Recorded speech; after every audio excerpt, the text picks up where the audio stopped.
VP Constantino Chiwenga sobuda pachena chonekwa kunzi he is the son of the soil. VP Constantino Chiwenga anoda nyika yake. Saka pena mashoko atona VP Constantino Chiwenga oya achikomendewa awo anoda kuita zviito zvakanaka panguva ino paanoenda kuhwedza achiatenda a funeral. And panguva ino we have seen the ruling party ZANU-PF yakanga ine its workshop in Gweru.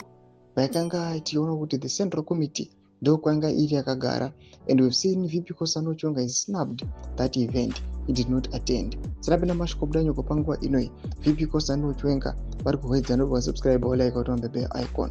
Makomisha mudanyura chiti ini tinoda zviito zvake mukuru uyu, tsika dzake, ruremekedzo rwaanaro kuvakuru nekuvadiki, kufarira kwaanoita povo kuti dai chizvarwa chese cheZimbabwe chawana mukana wekuenzana, kuteerera kwaanoita zvichemo zvipovo.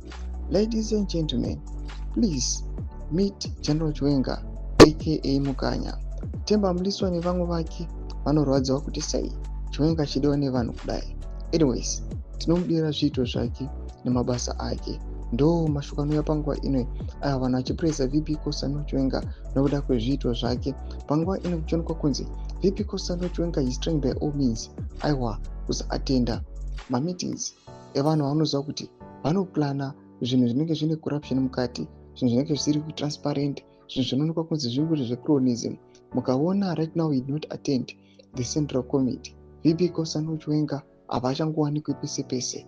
Vamwe vanouya vachiti he is trying to protect himself, noda kuti he is the only figure onekwa kuti asara. Taisa vana Bomshogeza, tarai vana Sarwaka vari kuassassinatewa, and VP Constantino Chiwenga is the only last man standing. Mashoko ari kuda panguva ino kuti kwanzi VP Constantino Chiwenga vamwe vanotombobuda vachiti let us pray for him, noda kuti ndiye asara anoonekwa kunzi ndiye angaprotecta zvido zvevanhu. Penda comment section medu dzakungura muri kudii pamusoro pechitiko ichi. Subscribe or like, cheta on the bell icon.